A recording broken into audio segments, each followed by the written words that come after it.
우리 한번 따라서 하겠습니다. 하나님의 사람. 사실은 이런 거예요. 이제 바울이 이제 좀 압축해가는 거죠. 그래서 큰 복음에 대한 얘기를 하다가 왜 그렇게 복음에 대한 얘기를 하고, 또 그 다음에 사명에 대한 얘기를 하고, 직분에 관한 얘기를 하고, 또 성령의 역사에 대한 얘기를 하고, 이렇게 많은 얘기를 했어요. 그런데 왜 무엇 때문에 사도 바울이 이렇게 서론이 상당히 이렇게 길게 이렇게 가면서 여기까지 오늘 5장까지 올까? 사실 6장에 가면 절정을 이루거든요.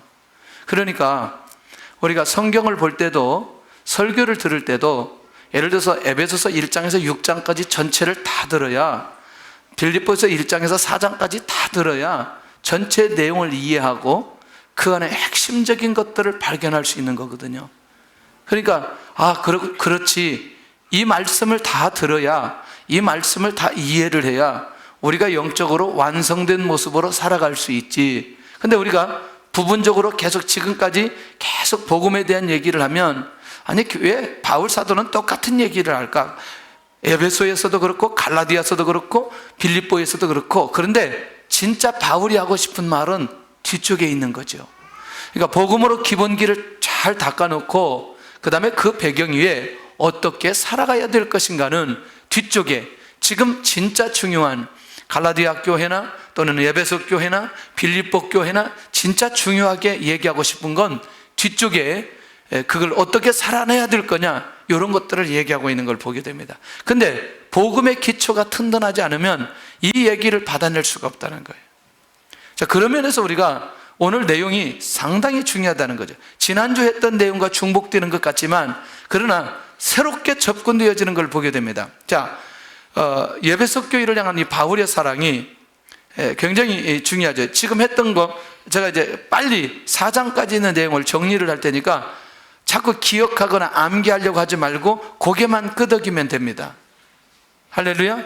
그래서 신령한 복에 대해서 알기를 원하는 거죠. 하늘과 땅의 모든 복이 그리스도 안에서 통일되었다, 이렇게 얘기하지요. 두 번째는 그 얘기를 끝나고 나서 사도 바울이 빌립보 교회를 향해서 아주 뜨거운 기도를 하죠. 하나님, 이 에베소 교회에 지혜와 계시의 영을 주시옵소서. 그리고 하나님을 알게 하는 주의 역사가 일어나게 해 주옵소서. 사실 그 뒤에 내용들이 많지만 여기서부터 그의 기도가 출발되는 것을 보게 됩니다. 그 다음에 세 번째가 굉장히 중요하죠. 왜냐하면 자기 자신의 지금 신앙의 존재를 분명하게 알아야 지금 하나님의 은혜와 사도 바울이 계속해서 주시는 이 말씀을 받아낼 수 있기 때문에 이 에베소 교회의 성도들의 과거와 현재의 삶이 어떤 건지, 허물로 죽었던 그들을 예수 그리스도께서 살려주셨다. 자, 이건 굉장히 놀라운 거죠. 그러니까 내가 누구인가를 알려면 나의 영적인 과거와 현재의 삶이 이해되어져야 지금 내가 하나님의 은혜 속에 들어갈 수 있는 그런 삶을 살아가게 되고, 그 다음에 네 번째는 뭐냐면 하나님과 사람의 관계를 누가 회복시켰느냐, 어떻게 회복시켰느냐, 그거는 십자가를 통해서 회복시켜 주었다. 그러니까 십자가를 통해서 막힌 담을 오시고 하나님과 우리와의 관계를 화목하게 해주셨다. 자, 계속 얘기하죠. 계속 누구 얘기하고 있죠? 자, 이 핵심은 누구이죠? 자, 1장부터 계속해서 2장까지 핵심은 누구예요? 과거와 현재 상황 바꿔주시게 하시는 분도 누구? 예수 그리스도. 하나님과 우리와의 관계를 회복의 길로 열게 하신 분도 누구? 예수 그리스도. 그러니까 이제 다양한 관점에서 접근하기 시작하는 거죠. 그 다음에 하나님의 구원의 경륜의 비밀을 가르쳐 주는데, 놀랍게도 이것을 이미 누구를 통해서 가르쳤느냐? 선지자들을 통해서, 선지자들에게 성령의 역사를 통해서 나타나게 해주셨고, 그리고 놀랍게도 구원받을 성도들에게 이 비밀을 가르쳐 주셔서 구원받게 해주셨다, 그 얘기라는 거죠. 그러니까 굉장히 놀라운 거죠, 이거는. 그 다음에 모든 성도들이 그리스도의 사랑을 알도록, 그건 뭐냐면 예수 그리스도께서 성도의 마음에 계시면 결국 그리스도의 사랑이 어떤 것인지, 성도들 안에 그리스도가 임재하고 그리스도와 함께하는 것을 경험하게 되면 그리스도의 사랑이 어떤 것인지를 알게 되어진다, 이 사실을 얘기하고 있고, 그 다음에 일곱 번째는요, 조금 더 이제 적용 부분에 갑니다. 성령의 역사가 일어나면 성령의 역사는 나누게 하지 않고 언제든지 하나 되게 하신다. 할렐루야. 그러니까 결국 뭐냐면 모든 사람을 용납할 수 있는 마음을 가지게 되고 공동체가 하나 되어질 수 있다라고 하는 부분이죠. 자, 근데 조금 더 가보면서 귀한 사실을 발견할 수 있어요. 뭐냐면 드디어 이제 바울 사도가 옛사람과 새사람의 정체성에 대해서 얘기를 하는데, 그러면 이렇게 봐도 되나요? 그리스도인과 비그리스도인의 차이점도 되나요? 왜? 비그리스도인은 아직도 주님 앞에 돌아오지 않았기 때문에 그 사람은 지금 옛사람의 모습을 가지고 살아가고 있다고 말해도 되나요? 예. 그러면 새 사람은 이렇게 말해도 되나요? 예수님 믿고 구원받은 사람, 그 사람을 새 사람이라고 말할 수 있나요? 예. 그리고 교회 안에 옛사람과 새사람, 결국 내가 예수님 믿고 구원받았지만 여전히 내 습관은 바뀌어지지 않는 사람, 옛사람의 모습을 가지고 살아간다, 이렇게 말할 수도 있나요? 여러분들, 그런 면에서 이제 오늘 본문을 이해하려면 요 옛사람과 새사람에 대한 이 부분을 다시 한번 이제 사도 바울이 이제 접근하게 되는데 굉장히 중요하게 접근합니다. 복음의 능력과 복음적인 삶에 대해서 얘기를 하던데, 그런데요, 이렇게 율법으로 접근하지 않고 이제 이렇게 접근하는 거예요. 만약에 이렇게 살아라, 이것이 말씀이다, 이렇게 말하면 에베소 교회 성도들이나 우리 모두가 무엇로 받을 수 있어요? 그 자체를 뭘로 받을 수 있어요? 율법으로 받을 수 있다는 거죠. 율법으로. 이해되나요? 근데 그렇게 출발하지 않는다는 거죠. 이게 이제 복음 안에 깨어있는 사람의 특징적인 삶과 고백과 가르침과 권면인 것을 보게 됩니다. 1절을 한번 보고 이 내용을 우리가 들어가 봐야 됩니다. 5장 1절. 5장 1절을 그냥 하지 말고 활자가 튀어나오도록 이걸 쳐다보고 가야 됩니다. 시작. 그러므로 사랑을 받는 자녀같이 너희는 하나님을 본받는 자가 되고. 그러니까 이런 거죠. 지금부터 바울이 말하고자 하는 내용은 하나님으로부터 무엇을 받았기 때문에, 할렐루야, 하나님으로부터 뭘 받았기 때문에, 사랑을 받았기 때문에 결국 하나님을 본받는 사람으로 살아가라. 복음이에요, 율법이에요? 할렐루야. 그러니까 결국 내가 무엇만 묵상하게 되면, 하나님만 묵상하게 되면, 그리고 또 내가 무엇을 묵상하게 되면, 하나님께서 나에게 주신 무엇을 묵상하면, 사랑을 묵상하게 되면 내가 하나님의 사람으로 정체성을 회복하고 하나님의 사람으로 살아갈 수 있다는 원리를 가르쳐주고 있다는 거죠. 자, 이 원리가 지금의 세대를 살아가는 우리들에게 얼마나 많은 기준점과 방향을 주고, 그리고 우리로 하여금 영적으로 깨어있게 만드는지. 그러면 이렇게 보면 어때요?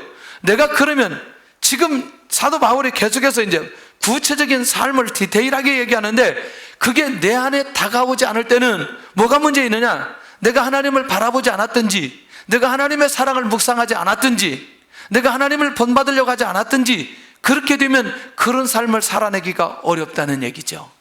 그러나 내가 하나님을 본받게 되고 하나님의 사랑을 묵상하게 되면 결국 나머지의 삶은 따라오게 될 수 있다는 얘기예요.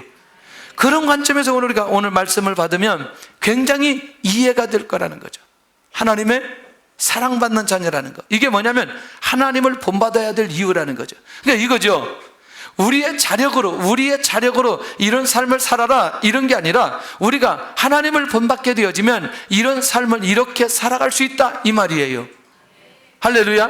그러니까 우리는 지금 우리 안에 결론으로 나와야 될 게 뭐냐면, 우리는 계속해서 말씀을 받으면서 내가 살아내기 힘든 부분들이 있다면, 내가 그걸 적용하기 힘든 부분이 있다면, 내가 끊어내기 힘든 부분이 있다면 결국에는 뭐예요? 내가 하나님을 본받으려고 하는 의지가 내 안에 있지 않기 때문이다. 그러나 내가 하나님을 본받으려고 하는 의지가 내 안에 살아있다면 내가 그런 삶을 살아낼 수 있다는 얘기죠. 그러니까 내 의지가 아니고 하나님께서 그렇게 살아가도록 역사해 주신다. 자, 그러면 우리가 예수 그리스도를 통해서 하나님께서 우리에게 사랑을 보여주셨나요? 예. 어느 정도 보여주셨어요? 그렇죠. 자기 자신을 희생제물로 드렸어요. 그러니까 자기 자신을 희생의 제물로 드리면서 다시 자기를 희생하면서 하나님의 사랑을 우리에게 보여주셨다 그 말이에요. 그러니 너희도 사랑 가운데서 뭐하라? 행하라. 결국 서로 용납하는 거죠. 사랑은 서로 용납하고 수용하는 거. 자, 이건 이제 결국 이 명제가 우리 안에서 정확하게 내가 믿음으로 받아들여질 때에 오늘 말씀이 굉장히 풍성하게 은혜롭게 들릴 수 있다는 얘기죠. 가장 먼저 우리가 하나님을 본받는 사람으로 출발할 수 있기를 바랍니다. 그렇게 살아갈 수 있기를 바랍니다.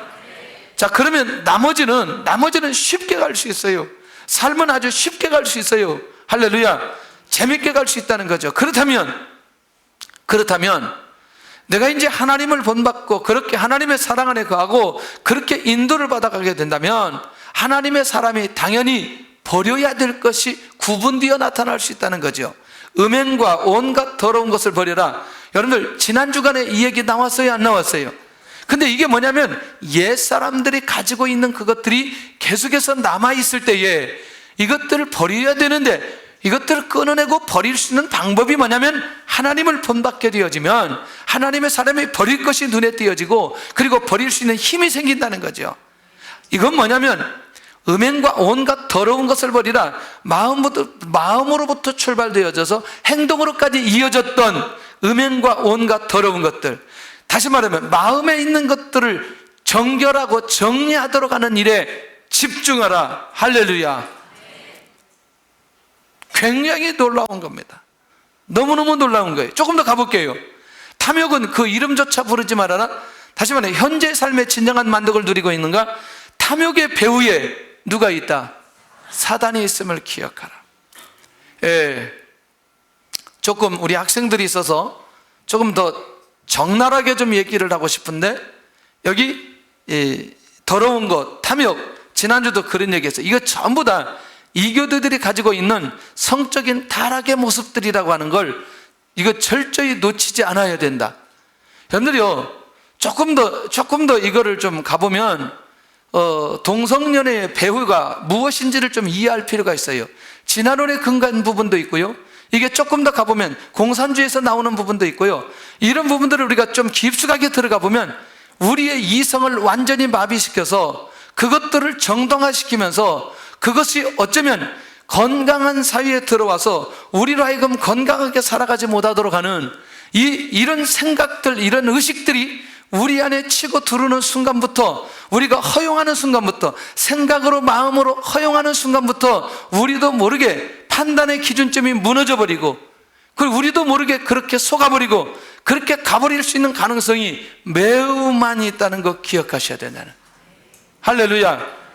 이거 굉장히 중요합니다. 우리 하나님 앞에 기도하고 하나님 앞에 인도받고 이거 전면전할 필요가 있다는 얘기죠.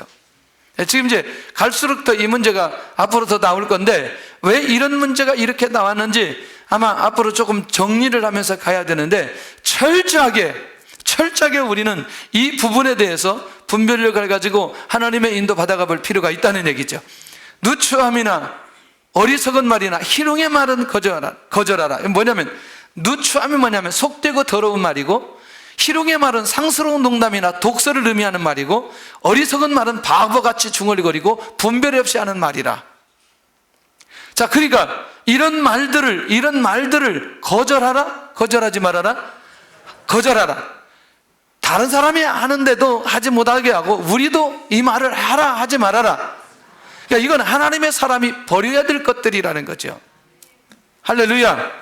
그러니까 결국 뭐냐면 이게 우리의 언어 가운데 이 음담패설을 아주 자유롭게 기도를 열심히 하는 권사님의 입술에서 음담패설을 아주 자연스럽게 아주 재미있게 구수하게 이야기하는 분들을 종종 만날 수가 있어요. 자주는 아니고 종종, 제 앞에서는 아닌데 이렇게 들리는 소리가 있어요. 저도 귀가 있잖아요. 할렐루야.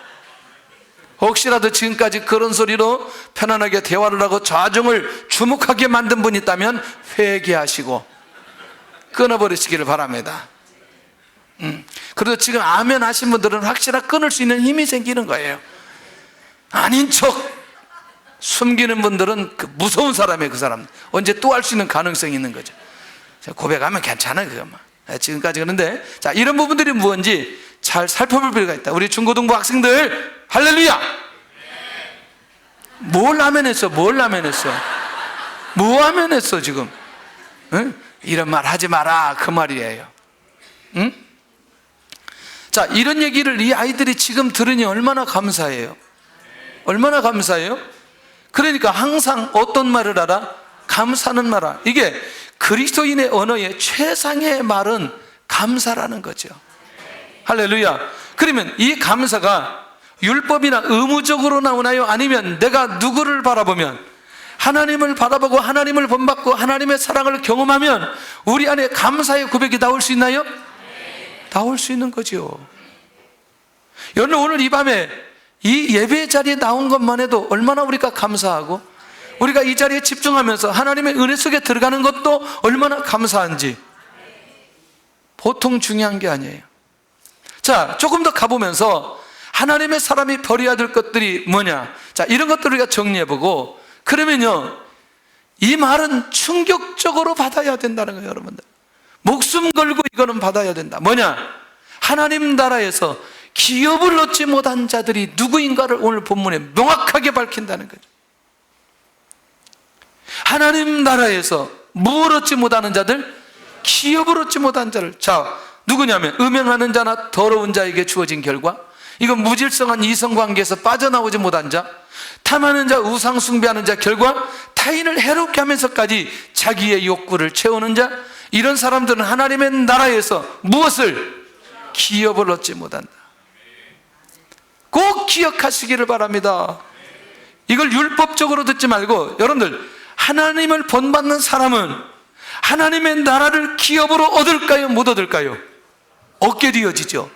하나님을 본받는데, 왜냐하면 이것들을 분별하고 이것들을 끊어낼 수 있는 힘이 이미 하나님께서 은혜로 주신 그 안에서 해결할 수 있는 그 영적인 힘이 그들 안에 있다는 얘기예요.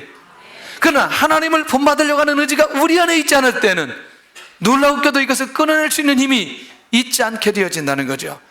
여러분들 놓치지 않기를 바랍니다. 신앙생활하고 교회 안에서 예수님 믿고 구원받고 그러면서도 하나님의 나라를 얻지 못한다? 그런 일은 있을 수 없지요. 하나님, 나는 절대로 내 평생에 하나님의 나라의 기업을 얻지 못하는 이 불행한 일은 내 안에 일어나지 않게 하여 주시옵소서. 할렐루야. 깨어있기를 바랍니다. 깨어있기를 바랍니다. 할렐루야. 우리 학생들은 그 친구들 만났을 때 손만 잡아. 손 이상은 안 돼. 손만 잡아. 손도 오래 잡지만 안 해. 오래 잡으면 안 돼. 오케이? 오래 잡으면 안 돼. 자, 세속적이고 타락의 문화 속에 사는 결과 하나님의 사람으로 정체성을 잃어버린다는 거죠.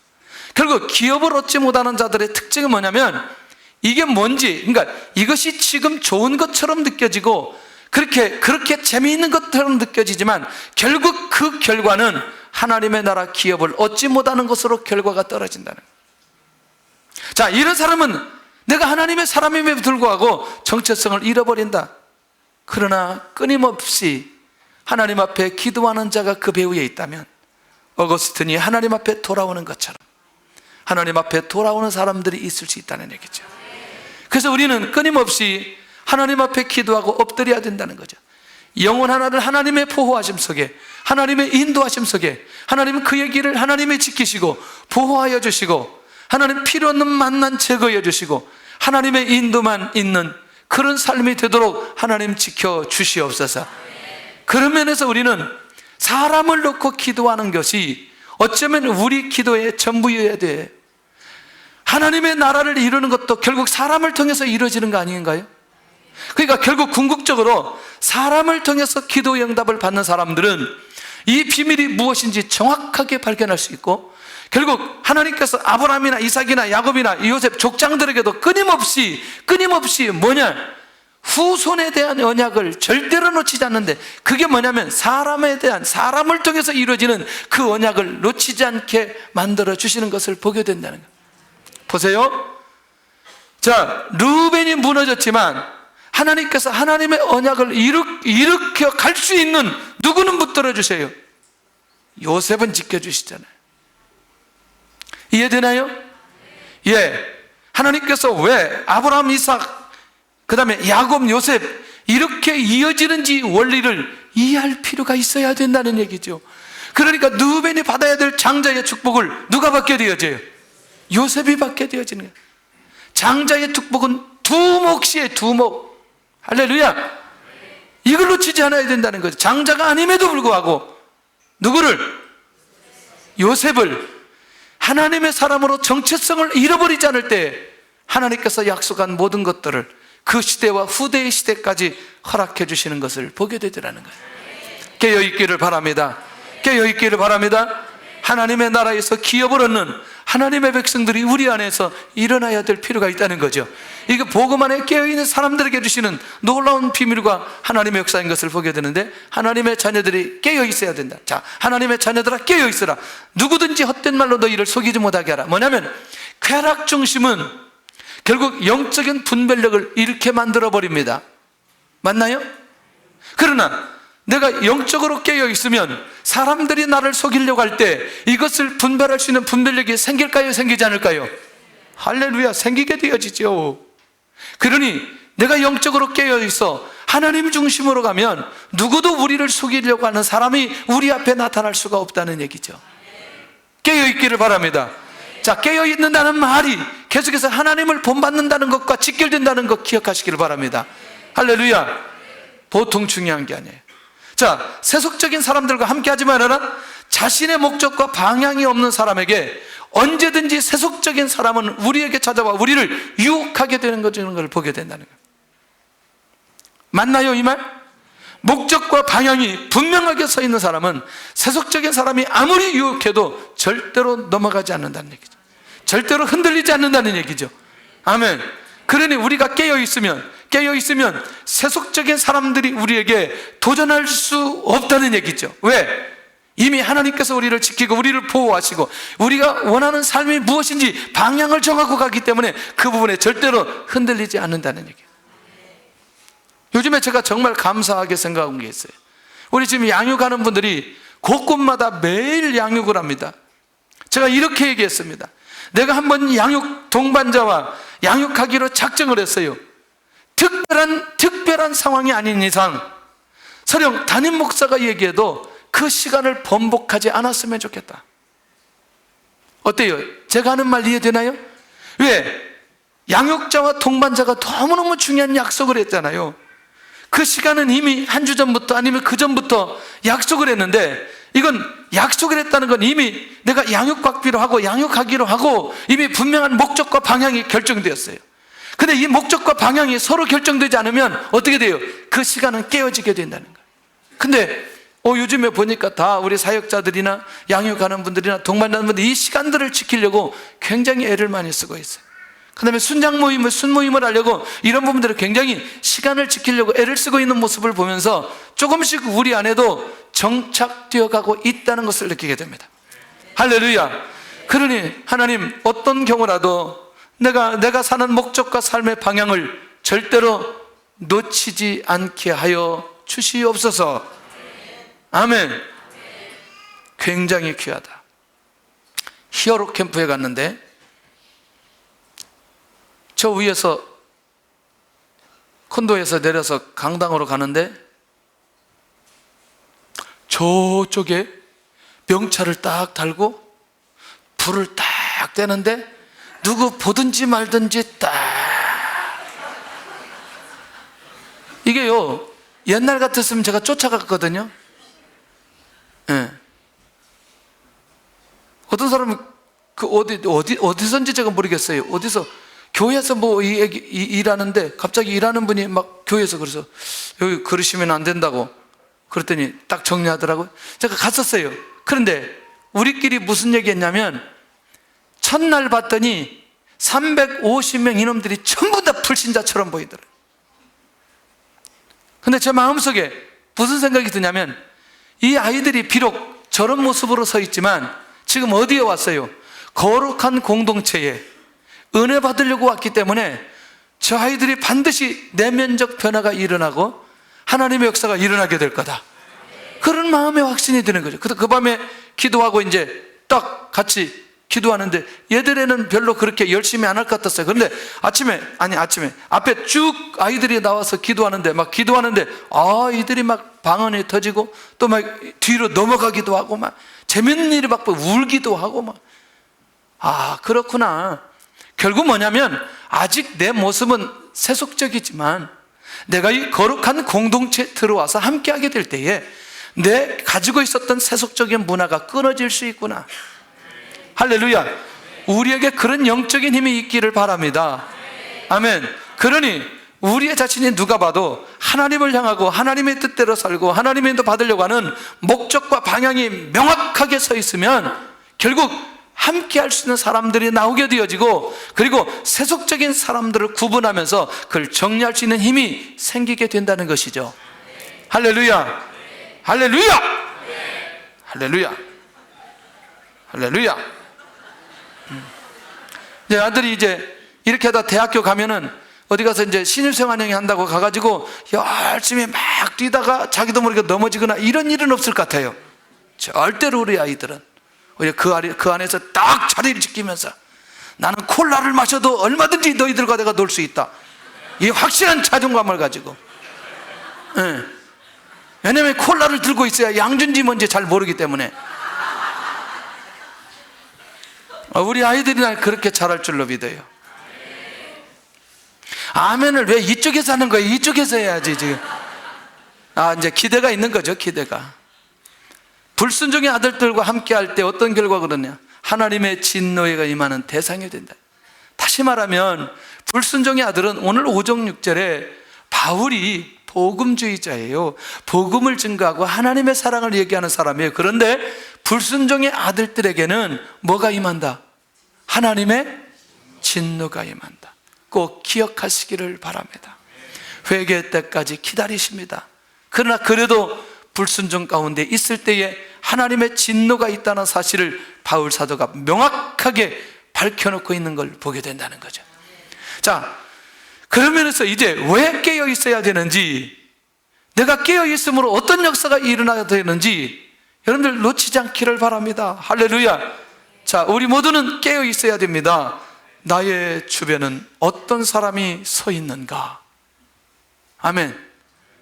그리고 제가 우리 엄마들한테 부탁을 좀 하겠어요. 우리 아이는 멀쩡한데 저놈 만나가지고 우리 아이 인생이 이렇게 됐다고. 에이, 그런 얘기 하지 말아요. 자기 아들도 똑같으니까 그런 데고, 다른 사람이 볼 때 얘 때문에 아이가 문제가 됐다고 얘기해요. 우리 성도들은 그렇게 하지 않기를 바랍니다. 할렐루야. 우리 아이 때문에 저 아이가 건강하게 되게 해 주옵소서. 이렇게 기도하면 얼마나 좋아요. 그런 얘기 하면 안 돼. 다른 사람은 그렇게 하니, 우리 어렸을 때 많이 얘기 들었어요. 자기 아들은 아주 착한 애인데 쟤 만나가지고 인생이 변했다, 똑같은 애, 다 우리가 보면 다 똑같은 애들. 자, 그런 면에서 저는요, 항상 제가 여러분들 기도 들으셨을 거예요. 아이를 잘하는 아이들이나 우리 이 아이들이나 좋은 친구 만나게 해주세요. 이 기도는 꼭 해야 됩니다. 좋은 친구, 영적으로 깨어있으면 더 좋겠고, 아니면 그런 깨어있는 친구 만나고 언제든지 하나님의 나라 함께 할 수 있는 이런 부분들, 저는 그런 면에서 지금 감사하죠. 우리 친구들은 제 그룹이 여러 그룹들이 있다고 그랬어요. 하여튼 막 운동만 하는 그룹, 또 한쪽 그룹은 열심히 믿음의 생활하는 그룹, 또 한쪽 그룹은 아주 문제야 그룹. 저는 그룹들이 한 서너 그룹들이 돼가지고 제가 인간관계가 좋은 건 아니었는데 이런 그룹들이 있었어요. 근데 약간 자기가 볼 때 내가 이상하다 싶으면 우리 친구 하나가 나를 불러요. 너 이리 와. 걔가 걔예요. 걔가 걔. 내가 기도하지 않고 밥 먹으면 기도하라는 거지. 야, 기도하고 안 하는 것도 내 자유라는 건데 네가 기도하는 것까지 내 이렇게 간섭하냐?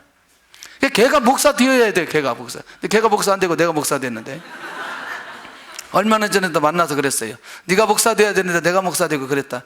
근데 참 그 친구가 굉장히 그렇게 아름다운 모습으로 신앙생활을 했어요. 물론 공부도 1등하고 모범생이고, 그러니까 그 얘기를 거절할 이유는 없는데, 근데 내가 한 가지 걔 앞에서 큰 소리 치는 건, 운동장만 오면 나한테 계속해서 박살나는 거야. 그게 축구냐, 너 그렇게 축구해가지고 되겠냐, 너 공부만 잘하지, 너는 운동장 나면 완전히 바보다, 계속 하다가 또 교실에 들어가면 또 얘가 또 나를 또 상당히 스트레스 주고.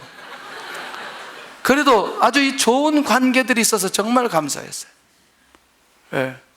지금도 보면 우리가 이제 그런 얘기 하는데, 여러분들, 우리의 주변에 어떤 사람이 서 있는지, 이게 굉장히 중요하다는 거예요. 깨어있기를 바랍니다. 혹시라도 어제까지 이상한 만남 가운데 있다 온 분들, 오늘 정리할 수 있기를 바랍니다. 하나님의 자녀는 이전과 다른 삶을 살아야 된다. 드디어 이제 이런 거죠. 자, 그 한 부부가 어떤 삶인지를 명확하게 밝혀놓고, 이제는 명확하게 구체적으로 이제는 이렇게 하지 말아라, 이게 아니고 이렇게 살아라고 하는 분명한 방향성을 제시하고 있는 것을 보게 됩니다. 주의 빛이라 빛의 자녀들처럼 행하라. 자, 보세요. 이게 뭐냐면, 구체적인 빛의 사명은 무엇인가 볼 때, 모든 착함, 의로움, 진실함에 있는 거, 이거를 뭐라고 얘기하느냐? 빛이라고 얘기하고 빛의 사명이라고 얘기했어요. 다시, 착함, 의로움, 진실함, 이게 빛의 자녀들처럼 살아가는 모습이다. 할렐루야. 그런데 율법적으로 접근해서 착함, 의로움, 진실함이 아니고 1절에 가서 보니까 누구를 바라보면, 누구를 본받으면, 할렐루야, 하나님을 본받으면, 예수 그리스도 안에 있으면 우리 안에 자연스럽게 드러나는 게 뭐예요? 착함과 의로움과 진실함이 우리 안에 드러나지 않겠어요? 할렐루야. 주님이 내 안에 계시고 주님이 나를 붙들어 주시는데, 여러분들 죄송하지만 우리의 신앙적 전체적인 삶 속에 이 주님이 내 안에 살아있을 때에 언제든지 우리 안에서 씨름하는 건, 내가 이렇게 사느냐 못 사느냐, 결국 이 기준점 속에서 결국에는 우리가 어떻게 살아가느냐, 빛의 자녀들처럼 살아가도록 주께서 우리를 인도해 가신다는 거죠. 할렐루야. 얼마나 귀한지. 조금 더 가보세요. 자, 주를 기쁘시게 할 것이 무엇인지 찾아봐라. 내가 지금 주님을 기쁘시게 하는 것은 무엇이냐. 자, 하나님의 자녀는 이전과 다른 삶을 살아라. 그러면 다른 삶을 사는 것 중에 주님을 기쁘시게 해야 되는데, 주님을 기쁘시게 하는 것이 무엇인지 찾아봐라. 예배, 기도, 전도, 선교, 말씀, 양육, 헌신, 순종, 사랑. 자, 보세요. 이건 뭐예요? 이건 뭐예요? 신앙의 기본기라고 생각합니다. 이것이 우리 안에 잘 정착되고 이게 삶이 되어졌던 그 사람이 세상에 나갔을 때는 하나님께서 그에게 응답의 기회로, 역사의 기회로 우리를 인도해 가신다는 얘기예요. 다시 말하면, 내가 하나님 앞에서의 어떤 영적 기본기를 가지느냐에 따라서, 내가 예배를 통해서, 교회를 통해서, 기도를 통해서, 내가 주신 사명을 통해서 내가 기본기를 갖추다 보면, 오늘 나의 현장에 들어가면 나의 삶 속에서 하나님께서 응답하시고 역사해 주신다. 할렐루야. 요셉에게 꿈은 하룻밤에 주었지만 그 꿈이 성취되는 현장은 애굽이라고 하는 나라, 바로를 만났을 때, 애굽을 통치할 때 실제로 눈에 보이는 역사를 보여주는 것 아니냐는 거죠. 할렐루야. 다니엘이 어디에서 조금 더 나오지만, 그가 개인적으로 방 안에서 예루살렘을 바라보고 기도했지만 역사는 어디에서 일어나느냐? 사자굴 속에서 역사가 일어난다는 얘기죠. 다시 정리하면, 신앙의 기본기가 우리 안에서 정리되어져야 우리의 삶의 현장 속에서 하나님의 응답이 일어나게 되어진다는 얘기예요. 이 영적인 기본기가 무너지면 결국 그게 뭐냐면, 우리의 삶의 현장 속에서 응답받아야 되는데 응답받을 수가 없는 거죠. 왜? 응답받을 수 있는 기본기가 우리 안에 되어 있지 않기 때문에. 다시 말하면, 이 응답의 기본기라고 하는 건 우리가 하나님을 본받고 우리 주님이 내 안에 계신 그 삶 속에 일어나는 모든 행위는 주를 기쁘시게 하는 것이라는 거죠. 할렐루야. 그러면서 오늘 우리가 이 자리에 온 것도 결국엔 주님을 기쁘시게 하기 위해서 이 자리에 온 것 아닌가 하는 거예요. 어느 날 갑자기 나에게 큰 응답이 일어나지 않았다고 내가 실망하거나 식적해야 될 이유가 없다는 것이죠. 하나님의 때가 되면 주를 기쁘시게 하는 사람들에게 일어나는 놀라운 영적인 변화와 응답들이 반드시 주어지게 된다는 것입니다. 결국 뭐냐? 어두움의 일에 참여하지 않는다는 거죠. 이게 뭐냐면 과거로 돌아가지 않는 삶이라는 거죠. 지금까지 하나님의 나라를 기업으로 받지 못하는 그 모습으로 다시 되돌아가지 않는다는 거죠. 자, 어두움의 일에 참여하지 않는다. 자, 그리고 이건 정말 중요한 거죠. 은밀히 행하는 자들을 경계하라. 사실은요, 이걸 제가 더 얘기하고 싶었어요. 뭐냐면 당시에 이교도들이 가지고 있는 이 타락의 문화는요, 지금 우리들이 얘기해도 충격적인 내용들이 이 안에 너무나 많이 있다는 거죠. 은밀히 행한다는 이 말이 상당히 중요합니다. 은밀히 행한다는 말은 여러분들 사람들에게 말하기도 조차 힘든 그런 죄악된 삶의 모습이라는 거예요. 이들을 뭐하라? 경계하라. 은밀한 죄악들이 삶으로 체질화된 모습들. 자, 그러면 이제 정리를 해야 되겠습니다. 어떻게 정리를 해야 되느냐? 하나님의 자녀로서 온전한 삶은 어떻게 살아갈 때 그러면 우리가 그렇게 살아갈 수 있느냐라고 하는 부분이에요. 오늘 이 마지막 부분을 놓치지 않고 잘 붙들을 때 오늘 이 밤에 기도의 제목이 될 줄로 믿습니다. 첫째는 하나님의 음성을 듣고 살아가는 자입니다. 자, 하나님을 본받는 자는 반드시 누구의 음성을 듣는다? 하나님의 음성을 듣는다는 거죠. 여러분들, 사도 바울이 아덴을 떠나 고린도에 갔을 때에 고린도에 가자마자 너무나 핍박들이 많이 일어납니다. 정말 내가 이 고린도에서 사역을 많이 할까 그렇지 않아야 될까 갈등하고 있을 그때에 하나님의 음성이 들립니다. 시작. 두려워하지 말며 침묵하지 말고 말하라. 내가 너와 함께 있음에 어떤 사람도 너를 대적하여 해롭게 할 자가 없을 것이니. 어때요? 하나님의 자녀로 온전하게 살아가는데 핍박 때문에 위축될 수 있는 사도 바울이 하나님의 음성을 듣고 계속해서 담대하게 고린도에서 하나님의 말씀을 선포하고 있는 것을 보게 되더라. 그런 면에서 내가 하나님의 음성, 하나님의 말씀을 듣고 살아가는 건 하나님의 자녀로 온전한 삶을 살아갈 수 있다. 하나님의 말씀이 들려지시기를 바랍니다. 할렐루야. 하나님의 말씀이 들려지시기를 바랍니다. 오늘도 시온산을 바라보면서 지나가는 왕들이 두려워하며 여인이 해산하는 고통같이 그런 해산의 수고까지 할 정도의 그 고통의 무서움이 있을 수 있었던 그것 뭐냐? 저 시온산을 바라볼 때 하나님께서 일하셨던 하나님의 임재를 바라보면서 이 산이 그런 산이야, 이 산이 그런 산이야, 이런 상황까지 갈 수 있다. 이렇게 만드신 하나님을 찬양하고 바라볼 수 있는, 그러면 그 하나님께 대해서 나는 오늘 어떻게 하나님의 임재가 있는 그런 하루가 되도록 하나님 역사에 주시옵소서. 각자 나름대로 하나님의 음성을 듣고 인도받아가는 거죠. 두 번째는 뭐냐면 성령 충만한 삶으로 살아가는 자들입니다. 결국 하나님을 본받고 하나님을 따라가는 자들은 궁극적으로 성령 충만한 삶을 살아갈 수밖에 없어요. 이게 뭐냐? 세계를 감당하면서 살아가는 사람들은 모두 다 한결같이 공통점이 있더라는 거죠. 성령 충만하게 되면 세계를 보여주는 눈이 열려져요. 세계를 보이게 하시는 하나님의 인도하심과 그 눈이 열려져서 하나님의 자녀가 어떻게 그 세계를 바라보면서 그리고 또 그 세계를 통해서 응답을 받으면서 그리고 그 세계에 어떤 모습으로 살아가야 될지 살아가는 그 자체가 하나님의 자녀로서 온전한 삶을 살아가고 있는 거 아니겠어요? 예. 그러니까 결국 뭐냐면 성령 충만할 때 하나님께서 세계의 문을 열으시면서 하나님께서 일하시는 것을 경험하게 된다는 거죠. 세 번째, 지겹도록 듣는 얘기지만 기도의 삶으로 집중하는 자가 하나님의 자녀로서 온전한 삶을 살아갈 수 있다. 그럼 이렇게 보면 어때요?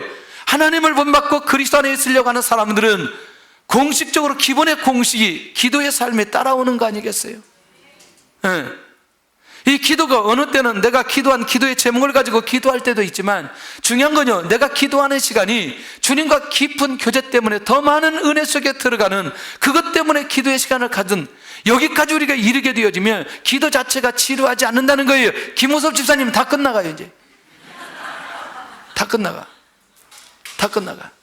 하여튼 제일 앞에서 용감하게 조는 것도 굉장히 큰 은혜예요. 그리고 조금도 부끄러워하지 않아요. 조금도 양심의 가책을 느끼지 않아요. 얘기하면 또 하여튼 그것도 타고났어야지. 결국 뭐냐면 사람과 우상으로부터 자신을 지킨 다니엘의 모습을 보면서 기도의 삶으로 집중하는 자의 모습을 볼 수 있나요? 결국 사자굴의 두려움을 극복했던 다니엘의 기도의 삶은 하나님께서 하나님의 자녀라는 사실, 하나님의 선지자라는 사실을 누가 보여줘요? 하나님이 보여주잖아요. 하나님이. 자기가 나타내는 게 아니고 하나님께서 보여주는 게 그 인생을. 이게 놀라운 삶 아니겠어요? 그러니까 내가 하나님의 자녀로서의 온전한 삶은 하나님 앞에 시간을 정하고 기도할 수 있는 그 사람들. 낮에 시간을 정해놓고 저녁에 시간을 정해놓고 새벽에 힘들지만 아침에 일어나서 새벽 예배 나와서 기도하는. 요즘에 날씨가 좀 추워가지고 새벽에 나오시는 분들이 좀 덜해요. 할렐루야. 겨울에도 주님은 새벽에 역사하십니다. 여전히 역사하세요. 저녁에도 역사하세요. 아멘 한 사람들은 정말 큰 은혜가 임할 거예요. 정말 아무 때나 아멘 하면 어쩌다 하나 걸리는 게 딱 있어요. 걸리는 딱 있어가지고 역사 이런다니. 네 번째는 예배가 자신의 모든 삶의 초점인 자. 기억하나요? 솔로몬이 여호와를 사랑하고 산당에서 제사하며 분향하더라. 나중에 어디까지 가냐면 1000번째까지 갑니다. 훗날 솔로몬이 이런저런 부분에 넘어지기도 하고 무너지기도 하고 했던 부분들이 많이 있었지만 초기의 솔로몬은 우리가 꼭 본받아야 될 모습이 그 안에 있는 것 아니겠냐는 거죠. 그냥 그에게 지혜와 부귀와 영화를 주신 건 아니고 그의 예배의 삶을 하나님께서 받으셨다는 얘기예요. 친한 우리 임직자 MT에 우리 저기 기쁨의 동산교회 그 목사님 와가지고 이렇게 말씀을 나누면서 자기들은요 권사님 투표해서 뽑았는데 뽑고 해가지고 3년 전에 1명밖에 못 뽑고 이번에 투표했는데 5명밖에 못 뽑았대요. 우리 앉아있는 거 보더니 놀래가지고 이렇게 많이 뽑았다고 남발한 거 아니냐고 또 그러는 거예요. 그랬다가 박살났어요. 당신네 교회에 3년 예배 드리는 거 우리는 1년에 다 드린다. 에? 우리 교회 와서 매일 저녁에 기도하고 매일 새벽 나오고 매일 전도하고 매일 무료급식하고 당신네 교회하고는 차원이 다르다 내가 그랬어요. 어디 남발했다고 얘기하냐? 맞아요? 그랬더니 잘못했대. 자기가 잘못했대. 말을 잘못했대. 내가 또 이번에 또 우리 저기 하는데 같은 방 줘가지고 또 얘기했어요. 너희 함부로 그런 소리 하지 말고 남발이 뭐냐 남발이. 형네 교회 와가지고 남발이 그런 단어를 쉽게 쓰면 되냐 내가. 미안하대요. 여러분들 우리 교회가 하나님께서 주신 축복이 있다면 그게 뭐냐면 예배의 삶이에요. 맞나요? 우리 교회 와가지고 이렇게 예배 지겹도록 드리잖아요. 에? 지겨워요? 내가 잘못 물어봤어요. 감사하잖아요. 이제 이런 게 좀 약간 배경이 있어요. 사실은 우리가 그 중국에서 예배를 드리기 위해서 그 장소 때문에 한 14개월을 정말 애통하면서 기도하고 또 나중에 장소를 얻었어도 마음껏 예배를 드리지 못하고 호텔을 나중에 1년 4개월 만에 호텔을 얻었는데도 호텔이 멀기 때문에 새벽 예배는 안 되잖아요. 새벽 예배 안 되니까 어떤 장소를 하나 얻었어요. 카페를 얻었어요. 카페를 얻어서 열심히 기도하는데 한 달이나 2달 있으면 또 나가라는 거예요. 그럼 또 다른 카페를 얻어요. 또 가서 또 열심히 기도해요. 여러분들 이 분위기니까 얼마나 나오겠어. 새벽 예배 많이 나오면 10명 5명. 근데 저 자신을 위해서 또 그렇게 또 이렇게 계속 이거 한번 경험해놓고 나니까 우리가 예배를 드릴 수 있는 공간이 있다는 게 얼마나 하나님 앞에 큰 축복인지를 새삼 경험하고 나는 거예요. 아니 이렇게 건물 지어놓고 일주일에 한 번 쓰려면 왜 지어놔? 운동장에서 그냥 한 번 모이고 말아버리지. 맞아요 안 맞아요? 아니 꼭 그 건물을 잘 활용하기 위해서 예배를 드리자 그 얘기는 아니잖아요. 그런 것도 아닌 걸 여러분들 아시는데, 그런 면에서 여러분들 이 솔로몬이 하나님 앞에 어떤 중심으로 예배를 드렸는지에 대한 부분들을 우리가 좀 실제로 이해하고 그렇게 접근했으면 좋겠고, 다섯 번째는 뭐냐면 영혼 구원이 사명으로 생각하는 사람입니다. 복음 증가하는 일을 나의 생명을 조금 더 귀한 것으로 여기지 아니하노라. 여러분들, 사도 바울이 하나님의 자녀로서 온전한 삶을 살았다고 말할 수 있어요? 그렇게 살았으니까 지금 에베소 교회를 향해서 이런 편지 쓰는 것 아니겠어요? 할렐루야. 여섯 번째는 하나님의 사업에 헌신한 사람입니다. 여러분들, 빌립보 교회 개척에 헌신했던 누구? 루디아. 그 강가에서 사도 바울을 통해서 하나님의 말씀을 듣고 결국 이 루디아, 그 다음에 귀신 들린 여종, 그 다음에 간수, 이게 빌립보 교회 세 명의 개척자가 결국에는 엄청난 이 빌립보 교회를 세웠던 것을 보게 된다는 거죠. 그러니까 결국 그 루디아, 자주장사한 루디아가 결국 그 사업 속에 하나님의 역사가 일어난 거 아니냐는 거죠. 할렐루야. 교회를 세우는 것도 하나님의 놀라운 축복과 은혜 중에